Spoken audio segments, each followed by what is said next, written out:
पूर्णमदः पूर्णमिदं पूर्णात् पूर्णमुदच्यते पूर्णस्य पूर्णमादाय पूर्णमेवावशिष्यते। श्री कृष्ण गोविंद हरे मुरारे, हे नाथ नारायण वासुदेवा। श्री कृष्ण गोविंद हरे मुरारे, हे नाथ नारायण वासुदेवा। कृष्णाय वासुदेवाय हरये परमात्मने प्रणतक्लेशनाशाय गोविंदाय नमो नमः।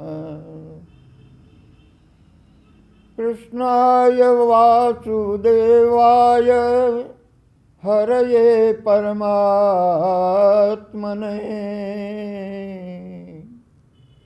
प्रणतक्लेशनाशाय गोविंदाय नमो नमः।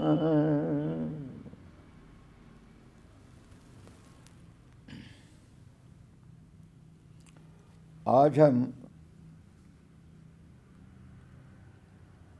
श्रीमद् भगवत गीता के 8वें अध्याय पर चर्चा और अध्ययन करेंगे।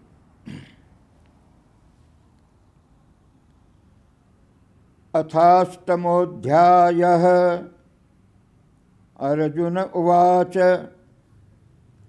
किं तद् ब्रह्म किम् अध्यात्मं किं कर्म पुरुषोत्तम अधिभूतं च किं प्रोक्तम् अधिदैवं किमुच्यते अधियज्ञः कथं कोत्र देहेऽस्मिन् मधुसूदन प्रयाणकाले च कथं ज्ञेयोऽसि नियतात्मभिः। अब अर्जुन ने ये नए नए शब्द सुने भगवान से कि अधिभूत, अधिदेव, अधियज्ञ।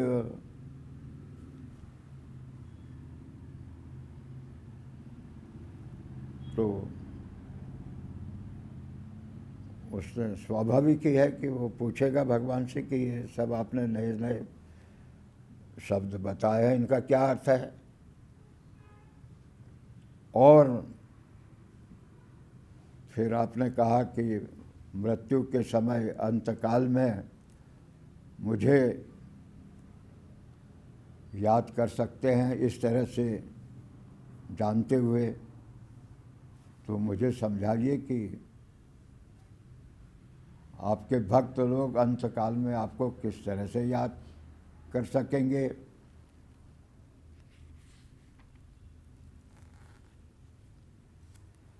तो भगवान बड़े दयालु हैं, जो भी पूछता है किसी भी प्रकार की शंका मन में हो या जिज्ञासा मन में हो तो तुरंत दूर करते हैं।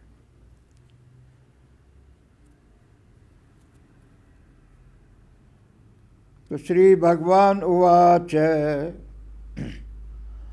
अक्षरं ब्रह्म परमं स्वभावोऽध्यात्मम् उच्यते भूतभावोद्भव करो विसर्गः कर्म संगितः।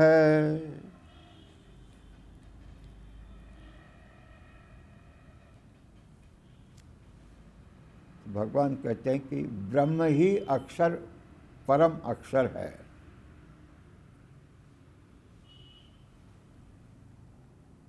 और जिसको स्वभाव कहते हैं वही अध्यात्म है।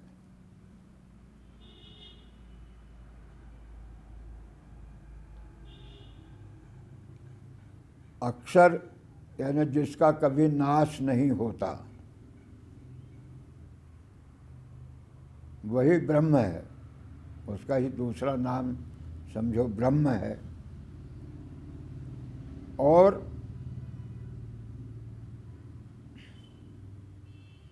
जो स्वभाव है वही अध्यात्म है। यानी इन शरीरों में जो मैं भाव है उसे स्वभाव कहते हैं। ब्रह्म जब शरीर में, जैसे किसी घट में जैसे आकाश है, सब तरफ फैला हुआ है, लेकिन ये खाली गिलास है तो इसमें भी आकाश है। ऐसे ब्रह्म सब तरफ है, यानी कण कण में सब ब्रह्म ही है।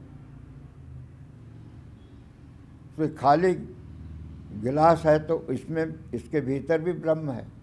ऐसे ये शरीर है, इसमें भी ब्रह्म है।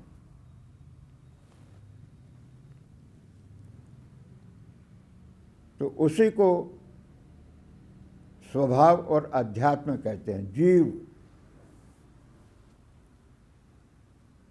भूत भावोत भव करो विसर्ग है, कर्म संगित है।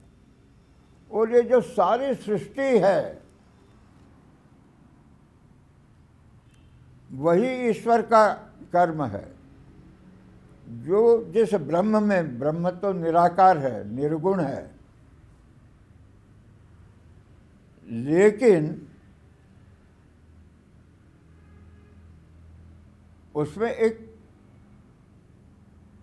इच्छा पैदा हो गई कि मैं अकेला हूं, मुझे, और मैं अकेला अधिक कैसे बनूं, ज़्यादा कैसे बनूं।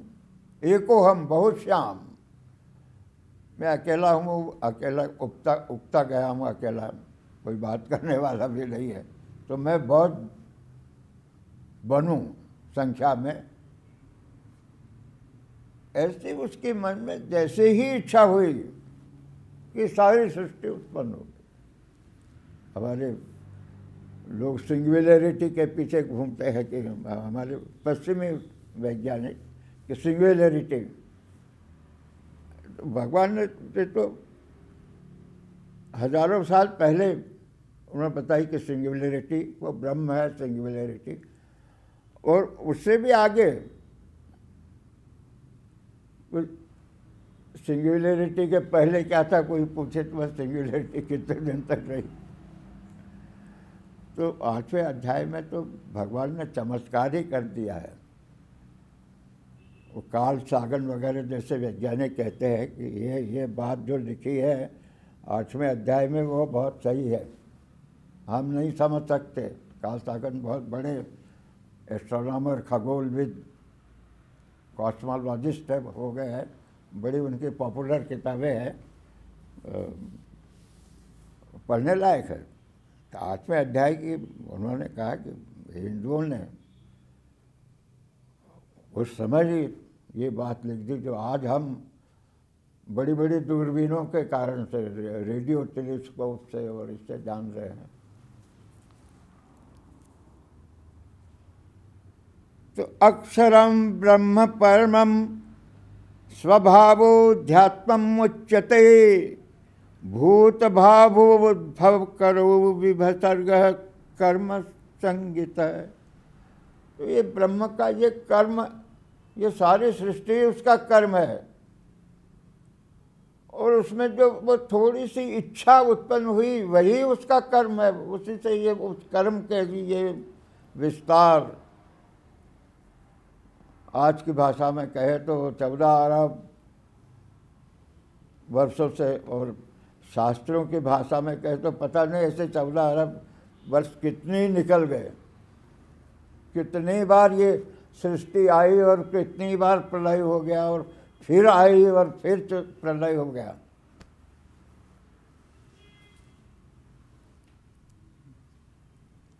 अधिभूतम क्षरो भाव है पुरुषश्चाधिदैवतम अधियज्ञोऽहमेवात्र देहि देह भृतांबर।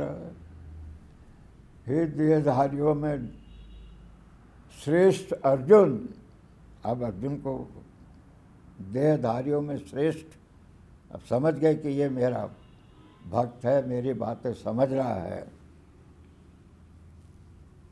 तो देहधारियों में श्रेष्ठ अर्जुन अधिभूतम सरोभाव है। ये जो विनाशील जो चीज़ें दिख रही है तुमको, ये संसार, ये अधिभूत है, इसका व्यय होते रहता है। ये धीरे धीरे धीरे कम होते होते होते किसी दिन समाप्त हो जाएगा, प्रलय आ जाएगा। पुरुषश्चाधिदैवतम,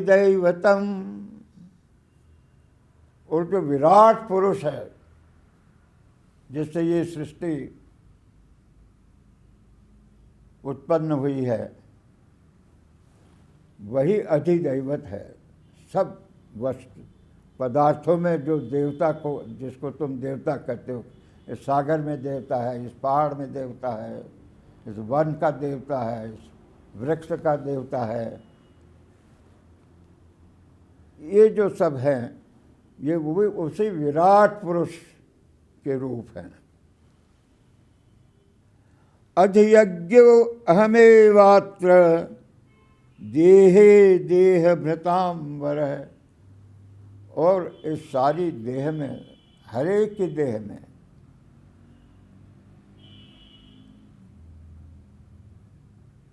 जो आत्मा है,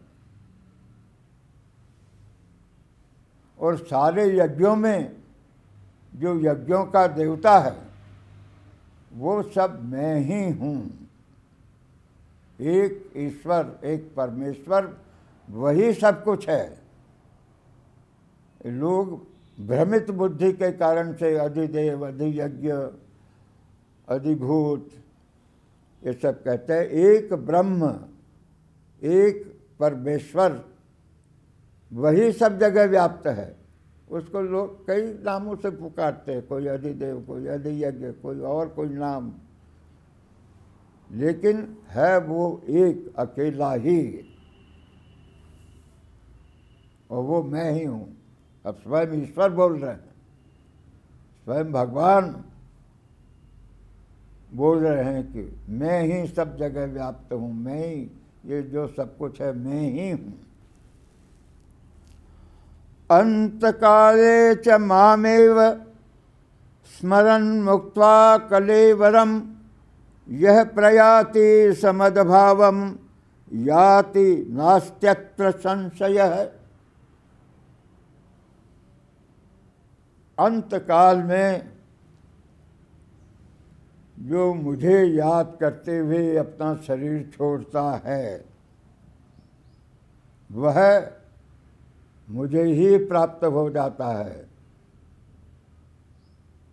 वह स्वयं परमेश्वर रूप बन जाता है, मेरा ही रूप बन जाता है। इसमें कोई संशय नहीं है, ये बिल्कुल निश्चित बात है कि मृत्यु के समय अगर कोई व्यक्ति परमेश्वर को याद करेगा तो उसे मोक्ष प्राप्त हो जाएगा, वो परमेश्वर में मिल जाएगा, उसका फिर पुनर्जन्म नहीं होगा। इस बात को और साफ करते हैं। यम यम वापि स्मरन् भावम त्यज्यत्यन्ते कलेवरम तम तमेवेति कौन्तेय सदा तद्भाव भावित है। अर्जुन, इस बात को ख्याल रखो कि मरते समय जो आदमी जिस बात को सोचता है वो वही बनेगा।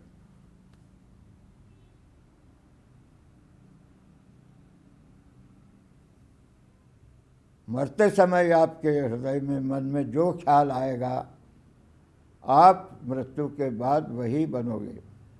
एक उदाहरण भागवत में दिया है। एक राजा थे भरत, सन्यासी बन गए।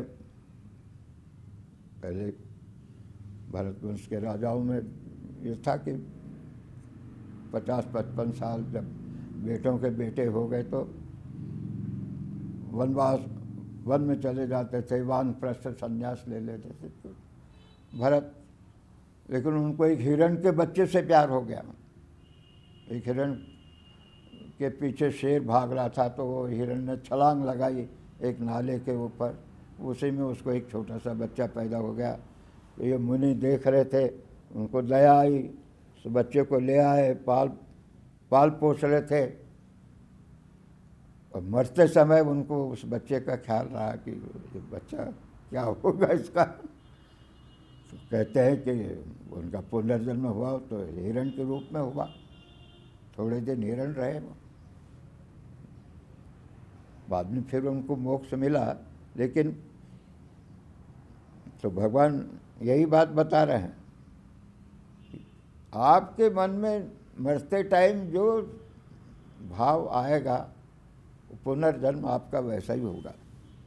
इसलिए वो कहते हैं कि तस्मात् सर्वेषु कालेषु मामनुस्मर्युध्य च मयि अर्पित मनोबुद्धि मामे वेश्य असंशयम्। इसलिए पता नहीं मृत्यु कब आ जाए, कोई ठिकाना नहीं है। हमेशा भगवान का नाम लेते रहो, भगवान को याद करते रहो। तस्मात्, इसलिए सर्वेषु कालेषु, हर क्षण माम अनुस्मर, मुझे याद करते रहो। और युद्ध से, तो युद्ध तो ये जीवन एक युद्ध ही है, संघर्ष ही है। इस जीवन में हर क्षण, हर स्थिति में मुझे याद करते रहो, स्मरण करते रहो, क्योंकि पता नहीं कब इस देह का अंत हो जाए। और इस प्रकार जिसने अपने मन और बुद्धि मुझे अर्पित कर दी है, वो मुझे ही प्राप्त होगा, इसमें कोई संदेह नहीं है। भगवान की खुद की वाणी है।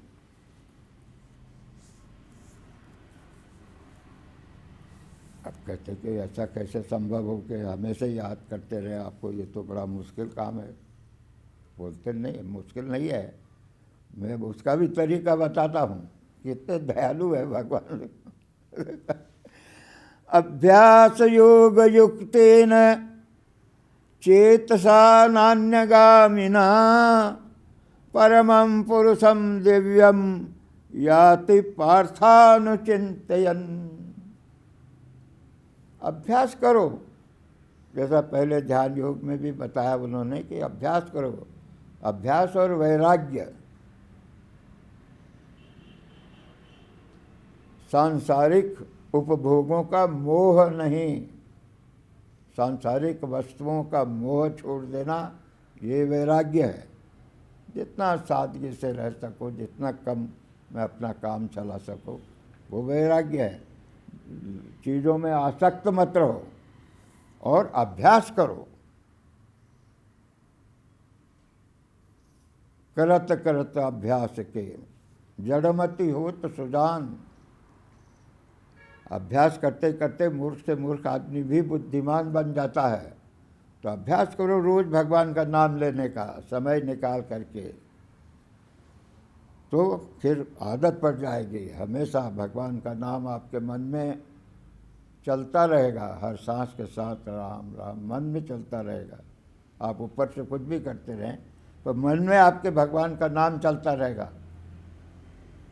तो अभ्यास योग युक्तेन चेतसा नान्यगामिना, और मन संसार के वस्तुओं में मत भटकने दो, हर चीज में परमेश्वर को देखो।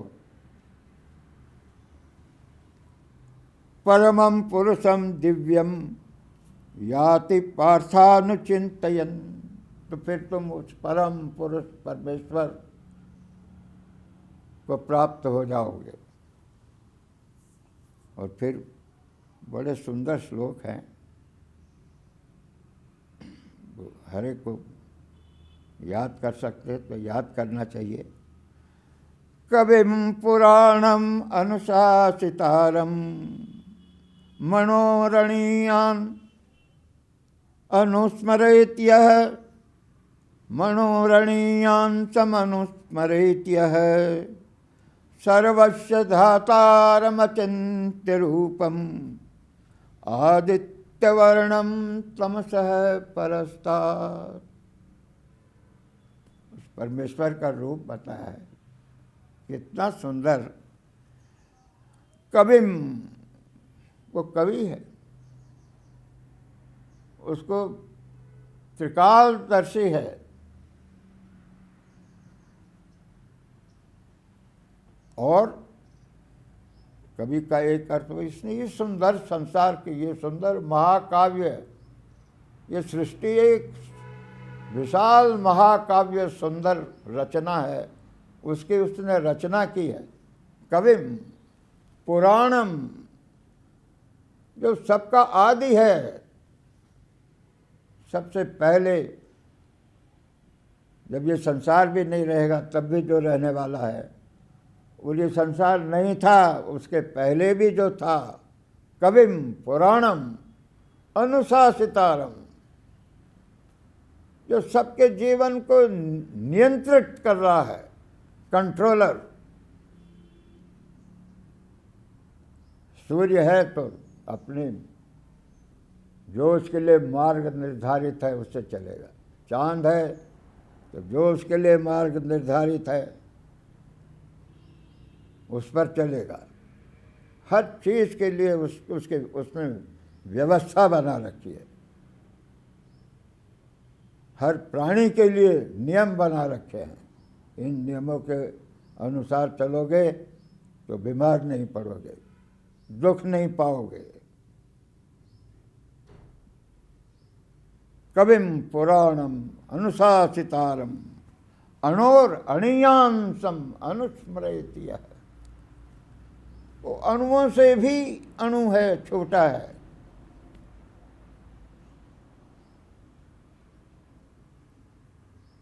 और फिर दूसरी जगह कहा है मैं तो महियान, और जो बड़े से बड़ा है उससे भी बड़ा है।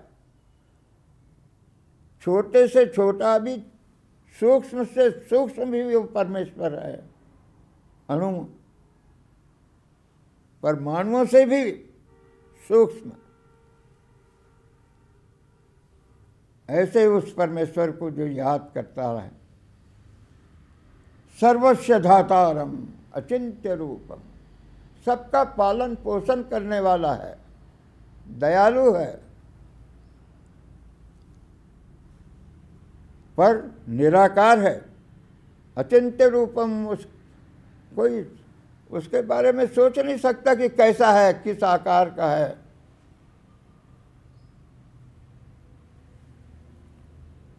आदित्य वर्णम तमसः परस्तात्, अंधेरों से दूर। जैसे सूर्य उदय हो रहा है उस समय उसके जो आभा है उसके माफिक ऐसा सुंदर। आदित्य वर्णम तमसः परस्तात्, प्रयाण काले मनसा चलेना, अपने मृत्यु के समय अपने मन को इधर उधर न भटकने दे करके उसका स्मरण करो।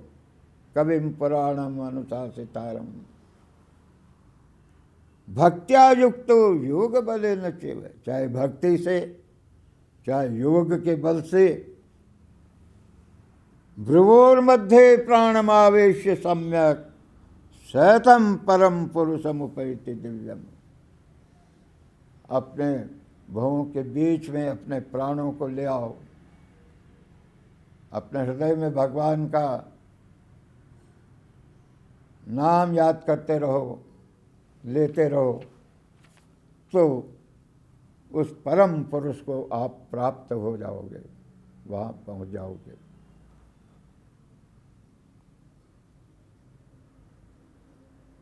यदक्षरम वेद विदो वदन्ति, वो परम पुरुष परमेश्वर कैसा है, वो अक्षर ब्रह्म कैसा है कि उसको वेद को जानने वाले लोग उसे जानते हैं, उसको उसका ज्ञान है। यदक्षरम वेद विदो वदन्ति विशन्ति यद यतयो वीतरागा, और जिनके राग और द्वेष समाप्त हो गए हैं, ऐसे जो योगी लोग हैं, वो अपने ध्यान में उसका चिंतन करते हैं, उसमें प्रवेश करते हैं, उस परमेश्वर में।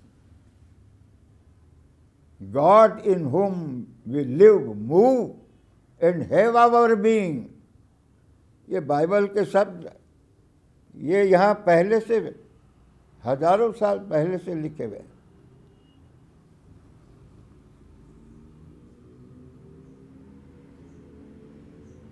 विशन्ति यद यतयो वीतरागाः यदिच्छन्तो ब्रह्मचर्यं चरन्ति, और जिसे प्राप्त करने की इच्छा करने वाले जो योगी लोग हैं, भक्त लोग हैं, ज्ञानी लोग हैं, वो ब्रह्मचर्य व्रत का धारण करते हैं, हमें हमेशा ब्रह्म का चिंतन करते रहते हैं और उसके मुताबिक आचरण करते रहते हैं।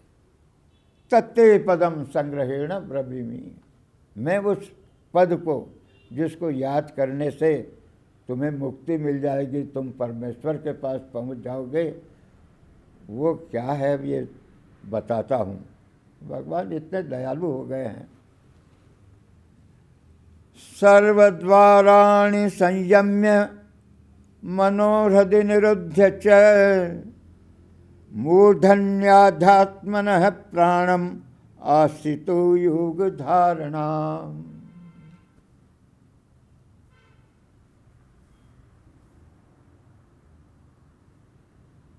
अपने प्राणों को अपने मस्तिष्क में ले जाओ। अब ये योगिक क्रियाएं हैं। रघुवंश के राजाओं के बारे में कहा है कालिदास ने, योगे नान्ते तनो त्यजाम, अंत में योग से अपना तन त्याग करते थे। मृत्यु के समय योग साधना में लीन हो जाते थे। योगे नान्ते तनो त्यजाम, तो वही बात भगवान यहाँ कह रहे हैं कि योग में जैसे ध्यान में बैठते हैं वैसे बैठ जाओ। तो जैसा ध्यान योग के अध्याय में भगवान ने बताया है कि ध्यान की स्थिति में बैठ जाओ, सारी इंद्रियों को के द्वारों को बंद कर लो,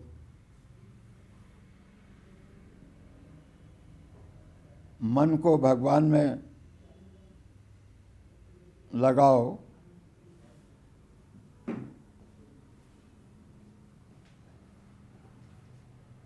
प्राणों को अपने मस्तिष्क में ले जाओ और इस तरह से योग और ध्यान की स्थिति में बैठ जाओ और फिर ओंकार का स्मरण करो। ओम इत्येकाक्षरं ब्रह्म व्याहरन् माम अनुस्मरन् यह प्रयाति त्यजन् देहं स याति परमां गतिम्। इस तरह ध्यान की अवस्था में बैठकर भगवान में मन लगाते हुए, उनकी याद करते हुए, ओम इस एकाक्षरी ब्रह्म का उच्चारण करते हुए और परमेश्वर का स्मरण करते हुए जो मनुष्य अपने प्राण त्यागता है, अंतिम सांस लेता है, उसे परम गति प्राप्त होती है। अब परम गति क्या है ये भी भगवान बताते हैं। अनन्य चेताः सततम यो मां स्मरति नित्यशः तस्याहं सुलभः पार्थ नित्ययुक्तस्य योगिनः। अनन्य चेता, दूसरी तरफ मन जाने ही नहीं दे, परमेश्वर में ही अपना चित्त लगाते हुए सततम, हर क्षण, नित्य सह, हमेशा जो मुझे याद करता है। हे अर्जुन, ऐसे व्यक्ति के लिए मैं सुलभ हूँ, मैं उसको आसानी से मिल जाता हूँ। ऐसा योगी, ऐसा भक्त ज्ञानी,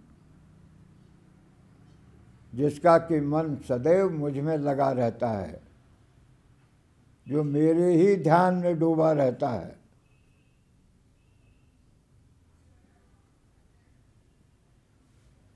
ऐसे व्यक्ति को मैं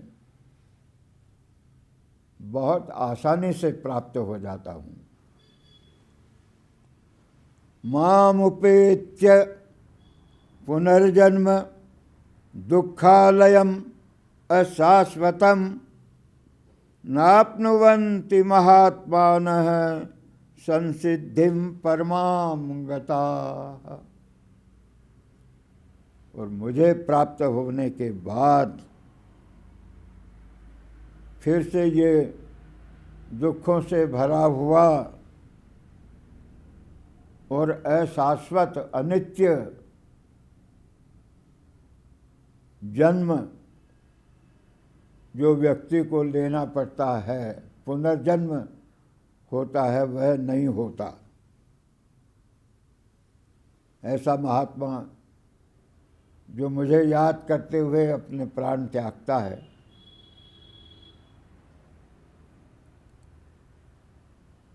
उसको परम गति प्राप्त हो जाती है, फिर उसका पुनर्जन्म नहीं होता। अब्रह्म भुवनात् लोकाः पुनरावर्तिनो अर्जुन मामुपेत्य तु कौन्तेय पुनर्जन्म न विद्यते। ब्रह्मा तक के जितने लोक हैं वो सब पुनरावर्ती हैं, उन सबको लौट लौट कर फिर संसार में आना पड़ता है मृत्यु के बाद। केवल जो मुझे प्राप्त हो जाते हैं परम ब्रह्म परमेश्वर को, उनको पुनर्जन्म नहीं लेना पड़ता।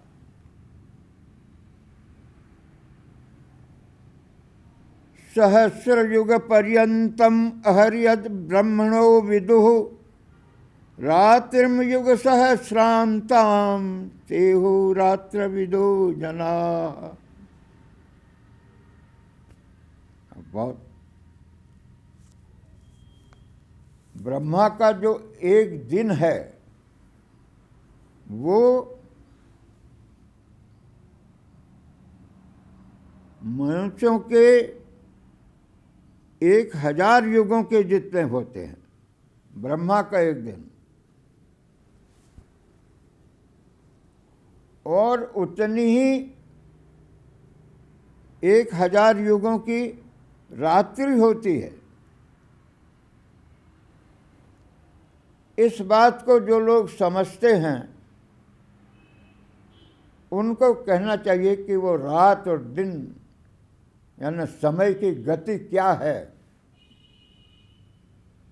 वो जानते हैं। तो यह मैंने जो काल सागन का जिक्र किया था, इस गणना के अनुसार ब्रह्मा का एक दिन 8 अरब 64 करोड़ वर्ष का होता है, दिन और रात मिला करके। तो काल सागन कहता है कि ये जो काल गणना है वो आधुनिक विज्ञान के मुताबिक सही ठहरती है, कि उनके मुताबिक, पश्चिमी विज्ञान के मुताबिक 14 अरब साल इस सृष्टि को हो गए हैं।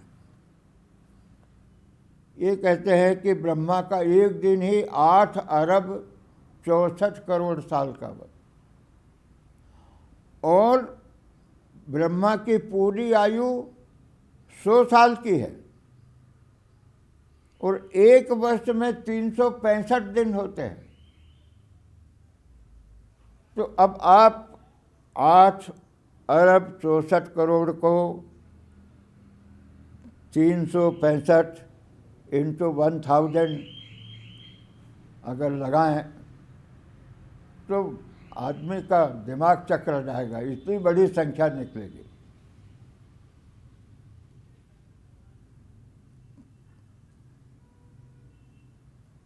तो अव्यक्ताद्व्यक्तयः सर्वा प्रभवन्त्यः रागमे रात्र्यागमे प्रलीयन्ते तत्रैवाव्यक्त संज्ञके।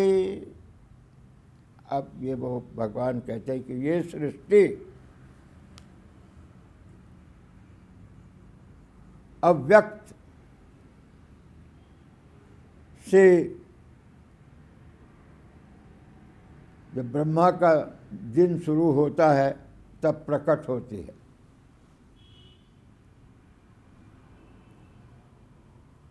और जब रात्रि आती है ब्रह्मा की, तब ये सृष्टि फिर से लीन होने लगती है प्रकृति में, ब्रह्मा में।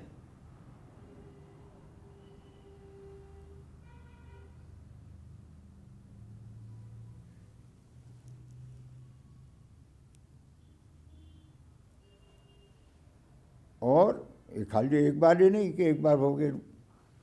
भूतग्रामः स एवायं भूत्वा भूत्वा प्रलीयते रात्र्यागमे वसः पार्थ प्रभवत्यहरागमे। उसके बाद फिर प्रकट होती है, एक प्रकट हुई, फिर प्रलय हुआ, उसके बाद फिर प्रकट हुई, फिर प्रलय हुआ। ये तो एक ब्रह्मा के एक दिन का हिसाब है। ब्रह्मा के ऐसे 1,100 साल होते हैं, 365 इंटू 100, इतने दिन ये पृथ्वी, ये सृष्टि पैदा होती है, फिर प्रलय में जाती है, फिर पैदा होती है, फिर प्रलय में जाती है। तब ब्रह्मा का एक कल्प होता है। उसके बाद फिर परमेश्वर नई सृष्टि का निर्माण करते हैं। तो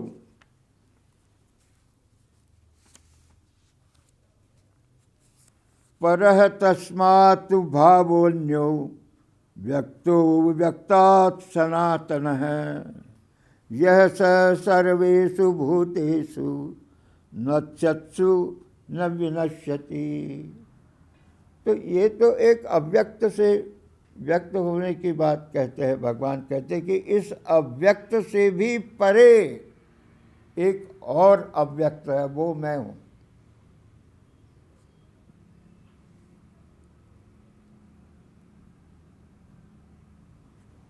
तो सारी सृष्टि नष्ट होती रहती है, परिवर्तन होती रहती है, लेकिन वो मैं एक ऐसा तत्व हूँ जिसमें कोई परिवर्तन नहीं होता। ये सब नष्ट हो रहा है प्रतिक्षण। बुद्ध कहते हैं क्षणिकम क्षणिकम क्षणिकम क्षणिकम, कोई भी टिकाऊ नहीं है। एक एक क्षण में बदलता जा रहा है, बदलता जा रहा है। लेकिन वेदांत कहता है कि उसमें एक तत्व है परमेश्वर का, ब्रह्म का, जो कि नहीं बदलता।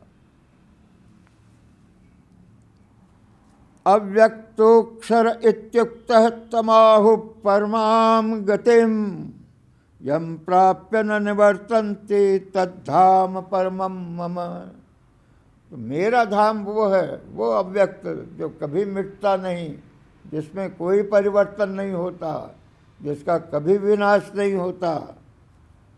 ऐसा वो अव्यक्त अक्षर, उसको अक्षर कहते हैं। जो अर्जुन शुरू में पूछा कि अक्षर क्या है, तो बता रहे हैं वो अक्षर है। उसी को परम गति कहते हैं, उसी को मेरा धाम कहते हैं,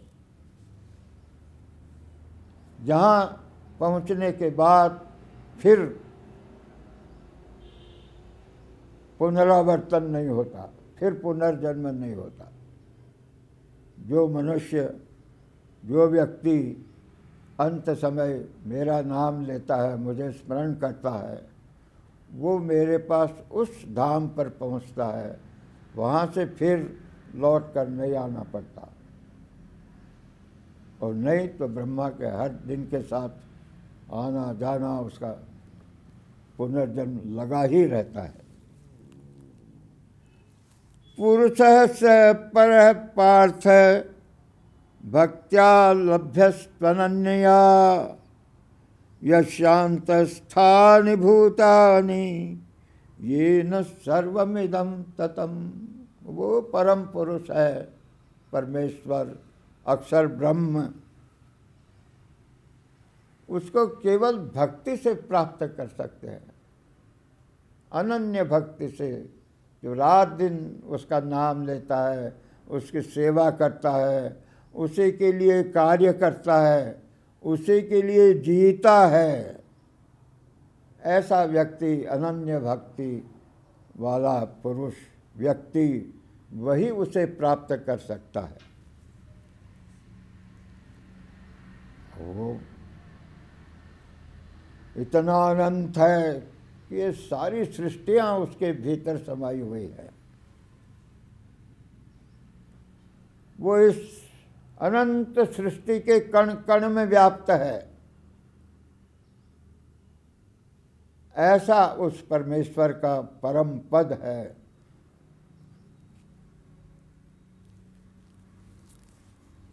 वहाँ उसको याद करने वाला, उसका भक्त पहुँचता है। यत्र काले त्वनावृत्तिम आवृत्तिम चैव योगिनः प्रयाता यान्ति तं कालं वक्ष्यामि भरतर्षभ। अब भगवान बोलते हैं कि मैं तुझे एक ऐसा समय बताता हूँ जब मृत्यु होने पर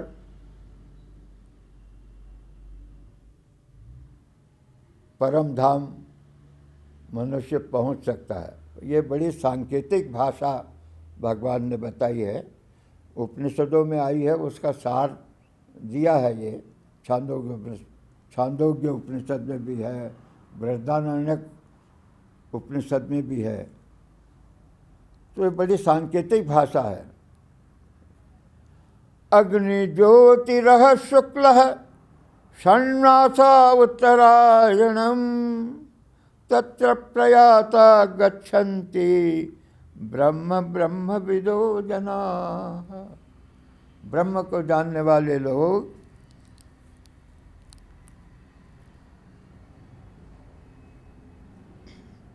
जब इस काल में मृत्यु पाते हैं, कौन सा काल? उत्तरायण का। उत्तरायण के 6 महीने शुक्ल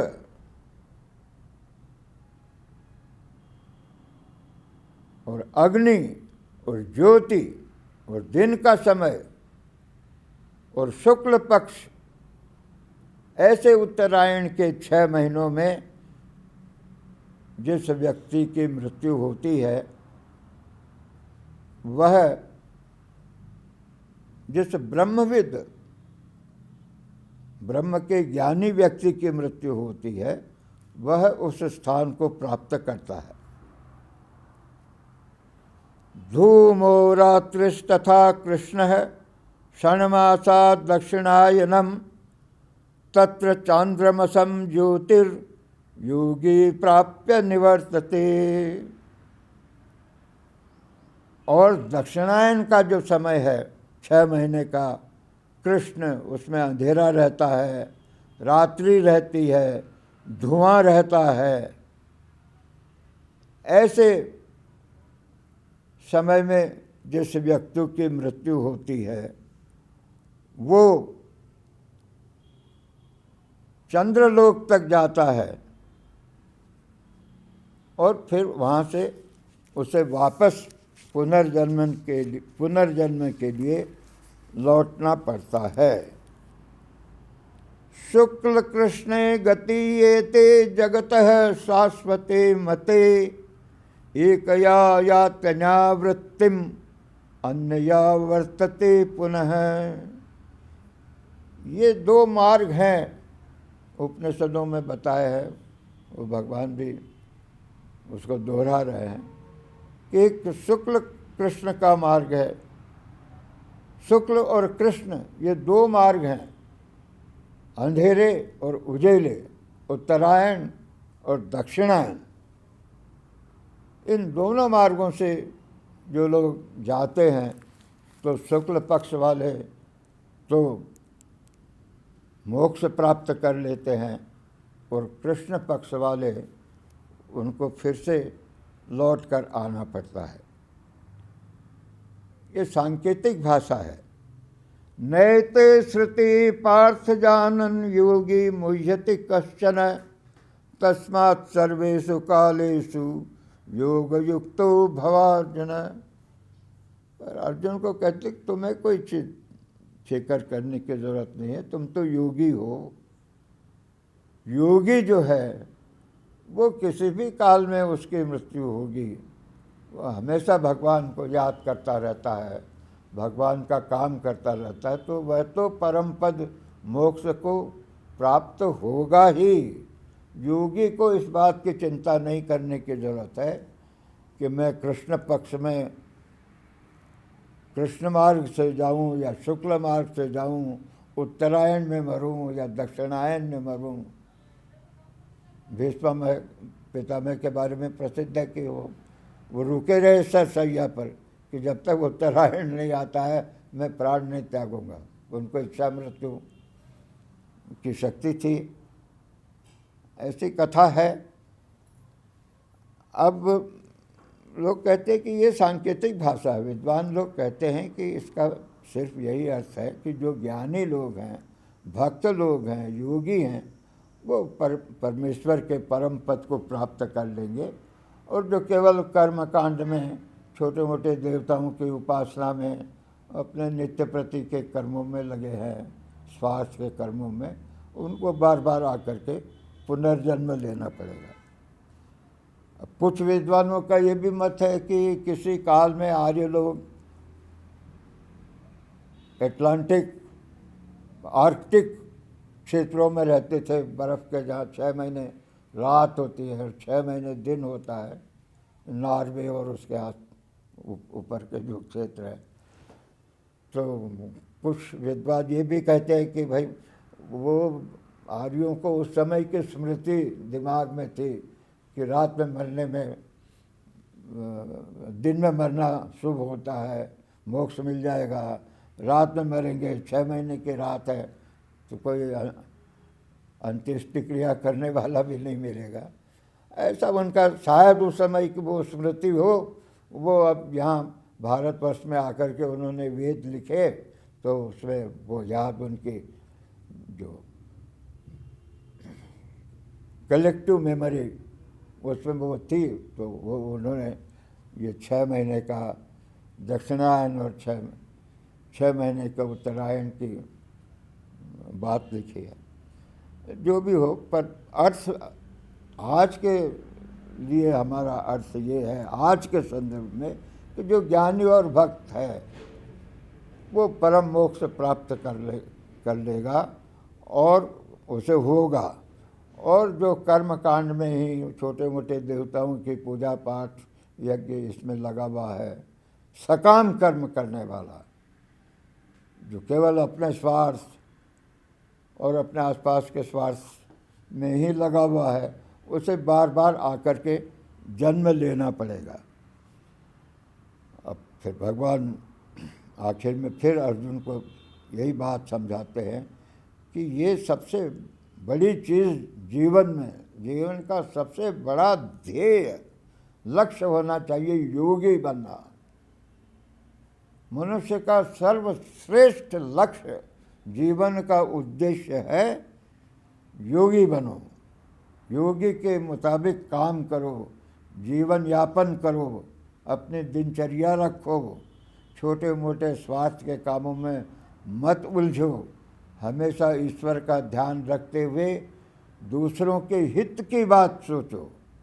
यज्ञ के लिए काम करो, परहित के लिए, परमेश्वर के लिए उसकी सेवा करो, सिर्फ अपने स्वार्थ में मत लगे रहो। तो वेदेषु यज्ञेषु तपस्सु चैव दानेषु यत्पुण्यफलं प्रदिष्टम् अत्तेति तत्सर्वमिदं विदित्वा योगी परम स्थानमुपैति दिव्यम्। योगी परम स्थानमुपैति चाद्यम्। उसका योगी सबसे श्रेष्ठ है, जो योगी के जैसा जीवन व्यतीत करता है। तो न वेदों से, न वेदों के पढ़ने से, न यज्ञ करने से, न तप करने से, न दान देने से, या और जो भी पुण्य फल मिलते हैं, उन सबसे अधिक श्रेयस्कर योगी है, जो कि उस परम ब्रह्म का ज्ञान प्राप्त कर लेता है और उस परम ब्रह्म की सेवा करते हुए अपना जीवन बिता देता है और अंत काल में भी उस परम ब्रह्म परमेश्वर को याद करते हुए अपना तन त्यागता है। इसलिए जैसा पहले कहा था कि योगी बनो। योगी परम स्थानमुपैति चाद्यम। जो सर्वश्रेष्ठ स्थान है वो योगी को प्राप्त होता है। ओम तत्सत् इति श्रीमद्भगवद्गीतासु उपनिषत्सु ब्रह्म विद्यायां योगशास्त्रे श्रीकृष्णार्जुन संवादे अक्षर योगो नाम अष्टमोऽध्यायः। ओम पूर्णमदः पूर्णमिदं पूर्णात् पूर्णमुदच्यते पूर्णस्य पूर्णमादाय पूर्णमेवावशिष्यते। ओम शांति शांति शांति। श्री कृष्ण गोविंद हरे मुरारे, हे नाथ नारायण वासुदेवा। श्री कृष्ण गोविंद हरे मुरारे, हे नाथ नारायण वासुदेवा। कृष्णाय वासुदेवाय हरये परमात्मने प्रणतक्लेशनाशाय गोविंदाय नमो नमः। हरि ओम तत्सत्।